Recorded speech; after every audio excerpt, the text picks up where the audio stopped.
desgraçados. Rui Costa, Belmonte, Casares, essa turma de vagabundo, Rafinha. Olha o time que vocês montaram. Olha o time que vocês montaram. Olha o time. Jogadores covardes. Jogadores frouxos, pipoqueiros. Eu nunca, Chiquinho, nos seus 60 anos, mas 55 torcendo pro São Paulo, eu nunca tive um time tão ruim que não sabe dar um chute a gol. Nem na época que eu tinha Teles, Chaves, uns pé de rato. Os caras ainda chutavam no gol. Esse time lazarento não sabe dar um chute a gol. Consegue passar 90 minutos de jogo sem dar um chute a gol. Pobre. É um jogo pobre, pedindo esmola dentro de campo, na verdade. A bola machuca o pé dos caras. Os caras são ruins. Aí eu não entendi até hoje, agora tem que explicar. Vai na coletiva, Rui Costa, e explica. Porque você deu há uns dias atrás e fala que viu evolução no São Paulo com o Roger. Me explica por que você tirou o Crespo. Qual é o motivo e trouxe o Roger? Me explica. Olha, eu quero que ele me explique. Na coletiva ele me fala hoje qual foi na mente dele a substituição e colocar a Tapia. Mas só tem ele, Chiquinho. Não muda o esquema de jogo. Me explica isso. Um bando de vagabundo. Eu preciso cuidar da minha saúde. Eu preciso cuidar de um pouco mais de mim, porque realmente eu estou muito cansado. Essa semana foi muito difícil para mim, em virtude dos problemas aí de saúde, de pedras no rim. Mais uma vez eu estou com muita dor, na base de remédios e tudo. E, sinceramente, não vale a pena. Eu preciso realmente rever muita coisa na minha vida, como eu nunca pensei em fazer desde 2017. Eu estou falando isso porque depois do vídeo, a gente gravou o vídeo ontem, no sábado, e eu falei que tinha visto uma entrevista do Guardiola, e o Guardiola foi perguntado sobre fracasso e sucesso no futebol, e ele falou que não existe fracasso quando você dá o seu melhor, quando você se entrega, quando você se dedica à sua profissão, quando você se dedica ao trabalho. Ele estava falando isso em relação à eliminação do Manchester City para o Real Madrid na Champions League. E eu falei sobre isso, né? O comprometimento que você tem, jogador de futebol profissional, com a sua profissão. E que se o São Paulo jogasse com esse compromisso, né, com a profissão, com respeito à camisa, com respeito aos mais de 20 milhões de torcedores, eu já ficaria muito feliz. Claro que o resultado é importante, mas se tivesse essa postura, eu já teria ficado muito feliz, porque eu concordo 100% com o que o Guardiola falou.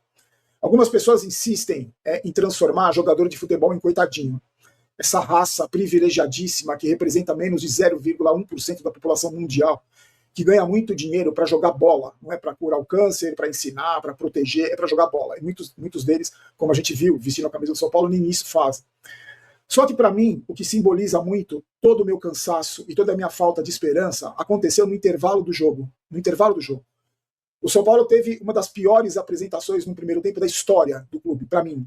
O Palmeiras dominou o São Paulo no primeiro tempo como se estivesse jogando contra 11 crianças. O Palmeiras não fez mais porque não quis. O Palmeiras não fez mais gols no primeiro tempo porque não quis, porque controlou o jogo. Eu, durante a transmissão na rádio, eu estava muito indignado justamente por essa postura, ou por essa falta de postura. Essa falta de compromisso com os jogadores do São Paulo, não só com a camisa, não só com a instituição, não só com os torcedores, mas com a própria profissão que eles exercem. É uma falta de respeito que eles fazem com a profissão. Na hora do intervalo, o Roger Machado, esse treinador fraquíssimo, fez 3 alterações. Então, na beira do gramado tinha o Wendel, o Tapia, essa aberração, e o Arboleda, que para muitos aí tem que renovar o contrato dele, que está aí desde 2017. Eu estava indignado, assim como todo mundo no chat, todo mundo que acompanhava a transmissão. E o Arboleda estava rindo. Ele estava rindo, gargalhando, antes de entrar em campo. Eu não sei do que ele estava rindo. Sinceramente, eu não sei do que ele estava rindo. Eu fiquei com essa imagem na cabeça, gente, durante todo o segundo tempo. Durante todo o segundo tempo. E eu faço questão de compartilhar isso com vocês, o que eu estou sentindo agora.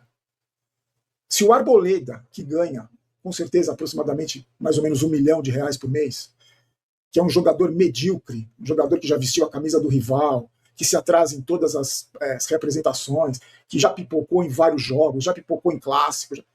Se o Arboleda, que veste a camisa do São Paulo, estava rindo depois do primeiro tempo que o São Paulo fez, se ele estava gargalhando na beira do gramado?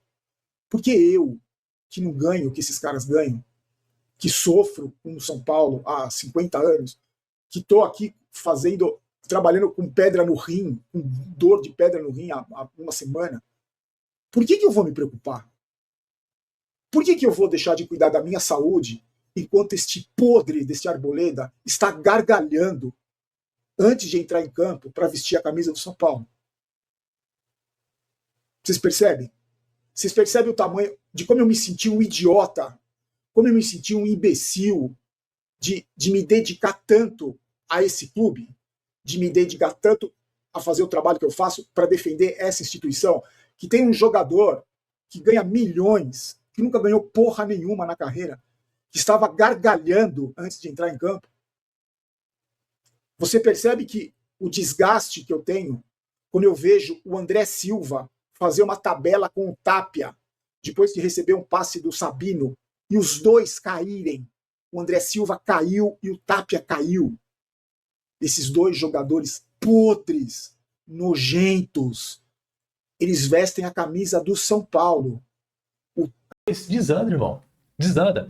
Eu não esperava que seria tão rápido. Aliás, esperava, né? Com o Roger Machado, só o Rui Costa imaginou, né? E o Rafinha, que deram uma sacada, que esse treinador ridículo é o cara aí para conduzir o São Paulo para título. Títulos, aliás, mais de um. O Rui Costa trouxe o Roger Machado com o contrato até o final desse ano, falando em títulos. Cara, não se esqueçam, rapaziada, de cobrar o senhor Rui Costa e o senhor Rafinha, que tiveram a ideia genial de demitir o Hernan Crespo. O jogo de hoje, seguido da derrota para o Galo, prova que o Hernan Crespo estava certo. O Crespo não estava errado, irmão. Não estava. Olha o Palmeiras chegando. E o São Paulo só não perdeu por questão de sorte, tá? Primeiro tempo, o Palmeiras amassou o São Paulo. Amassou o São Paulo, o Palmeiras. Era para ter feito pelo menos 3 gols. Eles, com a pontaria ruim, acabaram desperdiçando. E o São Paulo entrou de uma forma assim, ridícula. Mais um clássico que o São Paulo entra sem vontade, sem fome.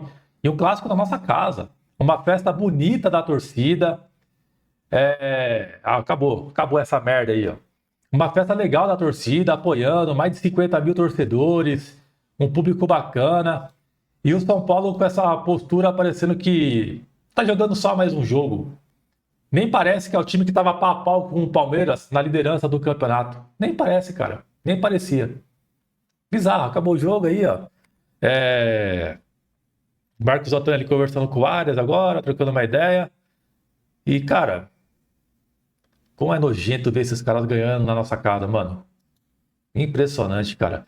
E eu jurava, no pré-jogo eu falei, pô, mano, São Paulo vai ganhar hoje, rapaziada. São Paulo vai ganhar hoje. Eu acreditando nos caras, mano. Acreditando. Pegando tudo que aconteceu na semana. Você vê a limitação que o nosso time tem. Técnica, né? Isso é uma coisa técnica que eu estou falando. Eu não estou falando de coisa tática nem nada. Estou falando técnica individual. Quando você tem um jogador como o Wendel, que é o lateral esquerdo, que é um jogador fraco pro São Paulo, você tem isso, né, rapaziada? Numa decisão onde você precisa finalizar, você tem o Wendel para finalizar. Quando você tem um treinador limitado, que é o Roger Machado, que ele é um treinador limitado, onde ele coloca 3 centroavantes, fica completamente perdido, sem jogada, jogando a bola tranquila pro Palmeiras tirar, é isso que dá, rapaz. Então, São Paulino, é até bom, né? A gente brincou com o segue líder e tudo mais. Só que a gente sabe que o Campeonato do São Paulo é brigar pela Libertadores. E, volta a repetir, o São Paulo teve um bom início. Só quando pegou um time um pouquinho mais forte, que é o Atlético Mineiro e o Palmeiras, dá nisso. O São Paulo poderia ter saído com uma goleada no primeiro tempo. Foi um livramento o Palmeiras não ter goleado o São Paulo, tá? Foi um livramento, porque o primeiro tempo do São Paulo foi horroroso. O segundo tempo deu uma melhorada, mas o São Paulo não adianta. Você consegue ver a diferença dos elencos. O Palmeiras não matou o jogo. Beleza, não matou o jogo. Poderia ter empatado o São Paulo. Só que aí entra o Roger Machado, que põe 3 centroavantes na equipe e joga a bola na... Nem conseguiu jogar a bola na área, conseguiu, né? Vamos dar nota aos jogadores. O Rafael, não foi culpa do Rafael no gol, ninguém marcou o Arias, né? O Flaco Lopes virou a bola, ninguém marcou o Arias, uma nota 6 pro Rafael. Lucas Ramon Eu acho que ele não comprometeu, perdeu alguns passes, mas acho que não comprometeu tanto, uns 5,5. Alan Franco Sabino 5,5. Enzo Dias 5,5. Jogou mal, hein? Não, Enzo Dias 4. Bobadilha, horroroso na partida. Horroroso também. O Bobadilha só joga em uma ou outra partida, né? Uma nota 4. Danielzinho Marcos Antônio, uma nota 6. Acho que foi os melhores do São Paulo. Cauli foi bem abaixo, uma nota 3. O Luciano não consegue soltar de primeira nunca. É impossível ele soltar de primeira. Em jogo grande ele dá uma fugida também. Nota 4. O Caleri lutou uma nota 5. O Arboleda entrou mal pra caramba. Errou passe, não acertou um lançamento. Nada. Ferreirinha, nulo. Tapia, nulo. André Silva, nulo. E o Wendel, o pior da partida, se chama Wendel. Ele é horroroso, esse jogador.